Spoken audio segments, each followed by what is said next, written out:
धर्मनाद, मौनता या शून्यताको धुन, the sound of inner silence. जब मन वर्तमानमा स्थित या स्थिर हुन थाल्दछ, साथै होशपूर्ण र सजग हुन थाल्दछ, तब चित्तवृत्ति या चित्तका वृत्तिहरू पनि क्रमशः निरोध हुन थाल्दछन्, घट्न थाल्दछन्। बाहिरतिरबाट हावासँगै बहेर आएका आवाजहरू अनि आफ्नै मनमा हरदम जसो चलिरहने विचार, भावना, योजना, तर्कना, कल्पना आदि आदिहरूद्वारा उत्पन्न हुन जाने र लगातार जसो मनले आफैसँग बात मार्ने या काने खुसी गर्ने या कुरा गर्ने कन्स्टेन्ट इनर डायलग या विस्परिङ माइन्ड का कारणले उत्पन्न हुन जाने शारीरिक र मानसिक कोलाहलले मनको साँचो शान्तिमा बाधा व्यवधानहरू खडा गरिरहेका हुन्छन्। यस्तो अवस्थामा व्यक्तिले सहजै मौनता या शून्यताको धुन या the sound of inner silence या धम्मनाद सुन्न सक्दैन। मौनताको धुन अति नै शान्तिप्रदायक, मनलाई शीतल र स्थिरता प्रदान गर्ने गुणधर्मको हुन्छ।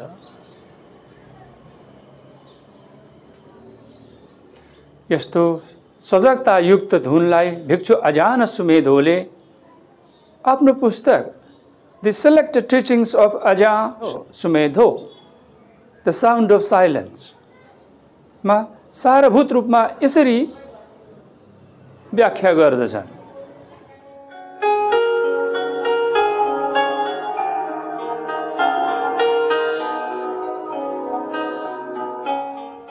The sound of silence is awareness itself. मौनताको धुन नै चेतनाको आवाज या चेतनाको धुन हो। अजान सुमेधोका अनुसार ध्यानको गहिरो तर सम्यक समाधि लाभ गरेको अवस्थामा या शरीर मन इन्द्रियहरू अति नै शान्त सुस्त भइरहँदा बाह्य आवाजहरू स्वतः हराउँदछन्। त्यसबेला मस्तिष्कले सूक्ष्म ध्वनि या ब्याकग्राउन्ड न्युरल नोइज भन्दा पनि हुन्छ सुन्न थाल्दछ, जुन सामान्यतया ध्यान नदिँदा चाल पाइँदैन, सुन्न सकिँदैन। एउटा कुरा सुरुमै स्पष्ट पारिदिइहाल्नु राम्रो होला कि कानमा आउने आवाजहरू या लोकको भाषामा भन्दाखेरि कान कराउने।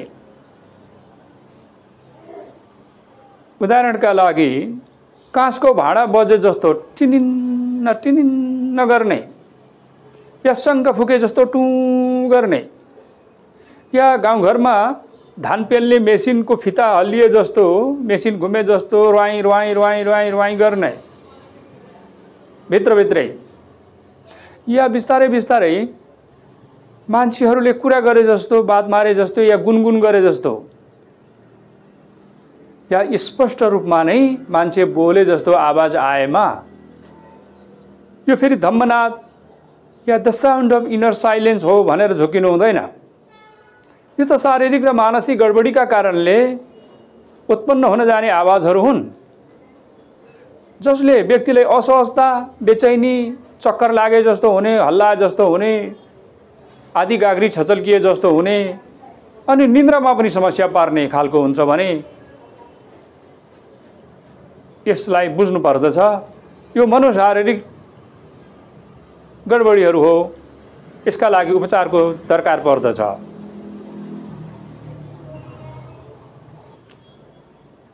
अर्को, ध्यानमा अभ्यस्त हुँदै जाँदा मुटुको धड्कन अनि रक्तनली वा धमनीमा रक्तको प्रवाहको कारणले उत्पन्न हुने कम्पनहरूबाट पनि आवाज निस्कन्छ। भुक्लुक भुक्लुकको आवाज पनि सुनिन्छ, जुन धर्मनाद या द साउन्ड अफ साइलेन्स होइन। त्यस ध्वनिभन्दा पनि पर गहिराइमा एक तमाससँग आउने सूक्ष्म ध्वनि अथवा सटल साउन्ड या हाई पिच साउन्ड भनौँ, त्यस्तो तरङ्ग नै धर्मनाद हो, जुन अनवरत रूपले आइरहन्छ। अर्को कुरा सुरुमै स्पष्ट पारिदिइहालौँ, धम्मनाद आध्यात्मिक साधना या ध्यान साधनाको लक्ष्य होइन, हुँदै होइन। यो विषय सर्वसाधारणहरूका लागि, विशेष गरेर पश्चिमाहरूका लागि चिरपरिचित थेरवाद बौद्ध भिक्षु अजान सुमेधो, जुन थाइल्यान्डका महान ध्यान गुरु अजाचाका प्रमुख शिष्य थिए, उनको शिक्षाबाट यो साउन्ड अफ साइलेन्सको कुरा प्रसिद्ध भएको हो। उनले पश्चिमा देशहरूमा बौद्ध ध्यान द साउन्ड अफ साइलेन्स नामक शिक्षा र विधिलाई लोकप्रिय बनाए। विपश्यना भन्दा पनि यसलाई भिक्षु आचार्य सुमेधो लेख्छन् कि पुस्तकमा, silence is nothingness, it's the ever present background, the sound of the mind at peace. When you listen to it, you realize all sounds arise and cease in it.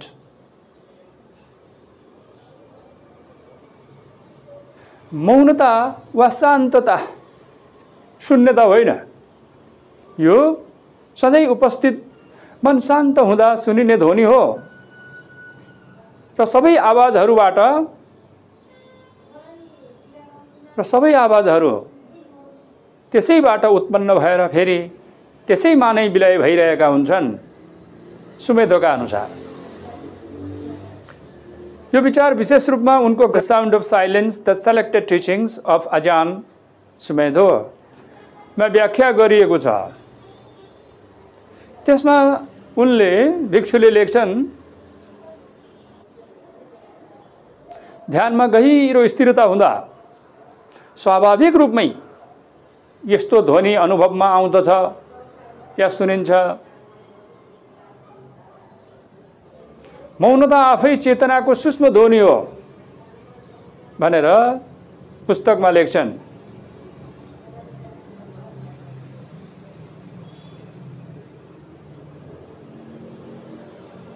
र बताउँछन्,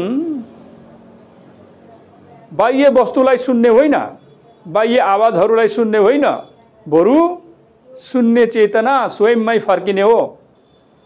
जब हामी त्यो नीरवता सुन्छौँ, त्यो चेतनाको खुला बिना अहङ्कार शून्य अवस्थालाई सुन्ने कुरा हो। अजान सुमेधो फेरि लेख्छन्, त्यो मौन चेतना पनि अनित्य या अनित्य या अस्थायी अनि अनन्त या अहङ्कार रहित या आत्मा नामको कुरा त्यहाँ भएर होइन, र निब्बान या निर्वाण मुक्ति मोक्षको सङ्केत पनि हो भनेर उनी मान्दछन्। साक्षी भएर बस्दा त्यो अनन्त मौनतामा रूपान्तरित हुन जान्छ भनेर लेखेका छन्।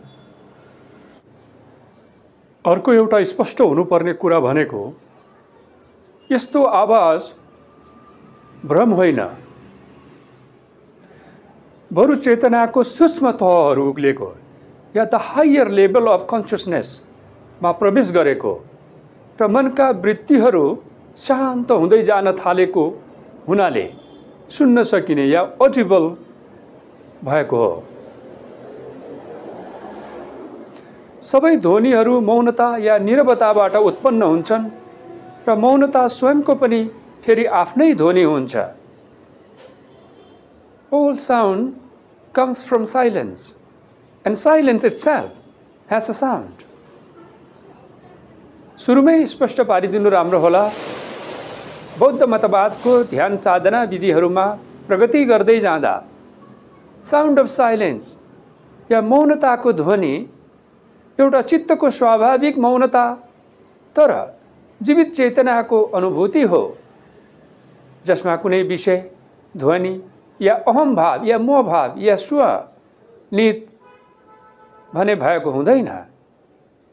तर अध्यात्ममा हिन्दू योग विज्ञान, हिन्दू योग ध्यान विधिहरूको नाद ब्रह्म ध्यान, Surat Shabd Yoga, the yoga of audible life stream मा पनि फरक के भन्दा यो ध्वनि परमात्मा वा ब्रह्मको नाद स्वरूप साक्षात्कार गरिएको हो भनेर विश्वास गर्दछन्, मान्दछन्। र उनीहरूले साधकहरूले नाद योगमा साधक आफ्नो कान बन्द गरेर ध्यानभित्र फर्काएर 10-12 प्रकारका सूक्ष्म ध्वनिहरू जस्तै घण्टा बजेको, वीणा बजेको, सागरको आवाज जस्तो, मुरलीको आवाज जस्तो आदि आदि सुन्ने अभ्यास गर्दछन्। र त्यो ध्वनि फेरि क्रमशः सूक्ष्म सूक्ष्म हुँदै अन्ततः अनाहद नाद या अजन्म मौन ध्वनिमा विलीन हुन्छ। तब ब्रह्मज्ञान या परम ज्ञानको अनुभव गर्न सकिन्छ भनेर विश्वास गर्दछन्। अब यो धर्मनाद अभ्यासको बारेमा छोटकरीमा अजान लेख्छन्। भित्रको ध्वनिलाई सुन्नु तर त्यसलाई रोक्न र नियन्त्रण गर्न नखोज्नु इन्स्ट्रक्सन दिन्छन्। बरु त्यसैमा आश्रय लिनु या आराम या विश्राम गर्नु ध्वनिमै।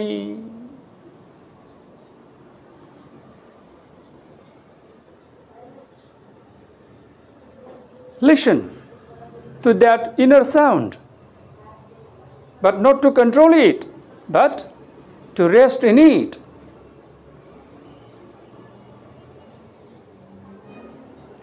हामीले बाह्य वस्तु, बाह्य आवाजहरू सुन्नुभन्दा सुन्ने चेतना स्वयंमै फर्कने हो। त्यो निरवता, त्यो धुन, त्यो अनवरतको ध्वनिमा फर्कने हो।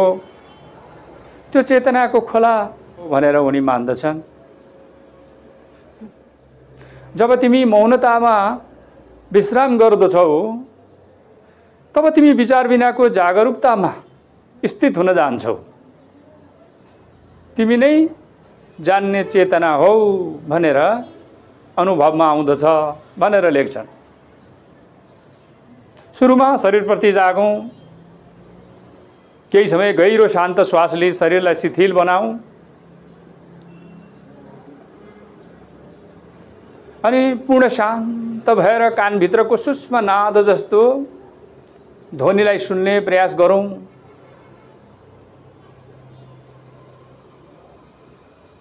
केवल सुन्ने प्रयास गरौं बिना हिसाब किताब। अथवा सुरुमा वरिपरिको वातावरणबाट आएका ध्वनिहरूलाई सुन्ने, मान्छे बोलेको, सवारी साधनहरूले हर्न बजाएको या कतै काम गरेको, काटेको, ठ्याक ठ्याक ठुक ठुक गरेको, पछि टाढा टाढाबाट हावाले उडाएर ल्याएको साना साना नबुझिने ध्वनिहरू, आवाजहरूलाई सुन्ने प्रयास गरौं। त्यसपछि अनि आफूभित्र उत्पन्न भइरहेको सूक्ष्म ध्वनिलाई सुन्ने अभ्यास गरौं।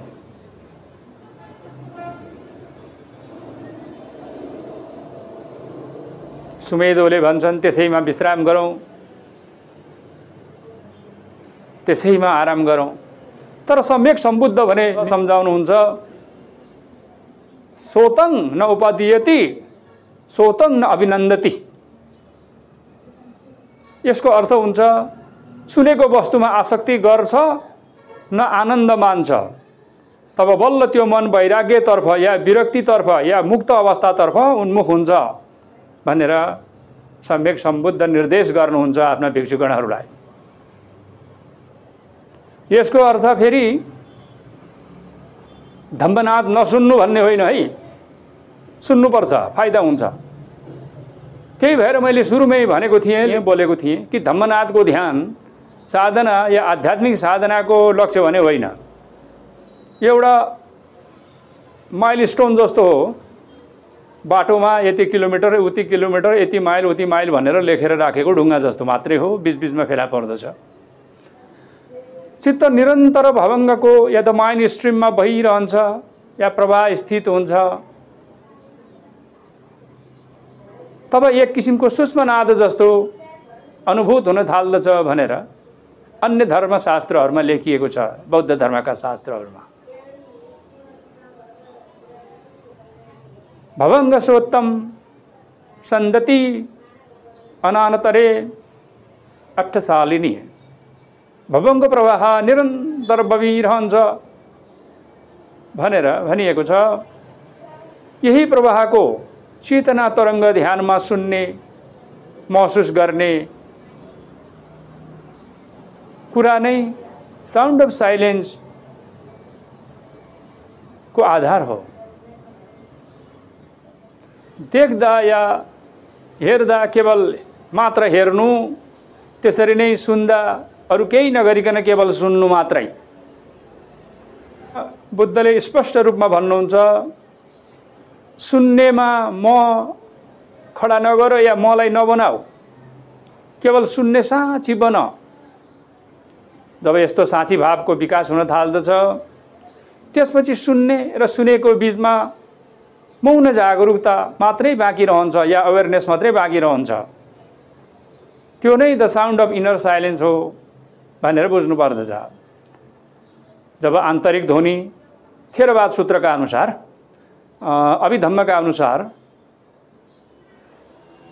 जुन एउटा सुरक्षित ध्यानको आलम्बन या कम्मठान कर्म गर्ने स्थान पनि हो। यसका बारेमा यसरी सम्झाइएको छ। अभ्यासको विषयमा कि सुरुमा श्वासप्रति सजग हुनु, मनलाई स्थिर हुन जान्छ, विश्रामको स्थिति बन्छ। त्यो भनेको आनापान स्मृति, आनापान सति। अनि दोस्रो भनेको यो अलि गहन विषय हो शास्त्रका अनुसार, सूत्रहरूका अनुसार। अनि दोस्रो शरीर, वेदना, चित्त र धम्म या धर्मप्रति सजग हुनु, कुनै आवाज वा विचारमा नअड्कनु, नभुल्नु। त्यसरी नै तेस्रो स्थिरतामा प्रवेश भएपछि कानभित्र हल्का तर निरन्तर नाद जस्तो, या नाद भनेको हाई पिच साउन्ड,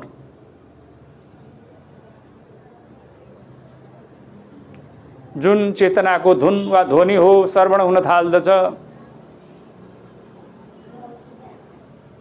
त्यसरी नै चौथो बौद्ध शास्त्रका अनुसार त्यस नादलाई मेरो नभनी केवल सुन्ने मात्र, सुन्ने चेतनाको रूपमा बुझ्नु पर्दछ। अर्को सूत्र भन्दछ, सबै ध्वनिहरू उत्पन्न हुने र नाश हुने या विलय हुने, देख्दाखेरि चेतना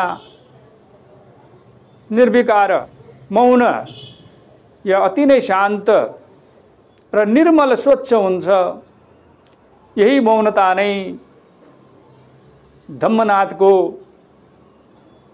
प्रक्षेपण हो या प्रोजेक्सन हो या सुनिएको हो। धर्मनाद कुनै पृथक ध्यान प्रणाली होइन। यो त आनापान स्मृति, सतिपट्ठान, समाधि या सम्यक समाधि र प्रज्ञाको विकासको साथसाथै स्वाभाविक रूपमा प्रकट हुन जाने चेतनाको मौन नाद या ध्वनि या धुन या अनुभव हो। अन्तमा भगवानको देशना सूत्र छ, यस्स निश्चये शब्दे सत्ता उपसम्मन्ति तं धम्मनादं वदामि। यस निश्चय अर्थात जसको आधारमा या जसको कारणले सब्बे सद्दा, सबै ध्वनिहरू या शब्दहरू या आवाजहरू उपसम्मन्ति या शान्त हुन्छन् या स्थिर हुन्छन् या रोकिन्छन्। तं त्यसलाई धम्मनादं या धर्मको नाद या धर्मको शुद्ध ध्वनि भनेर वदामि भन्दछु। भवतु सब मङ्गलम, सबैको मङ्गल होस्। सबै सत्ता सुखी भन्तु, सबै सुखी रहन्। आजलाई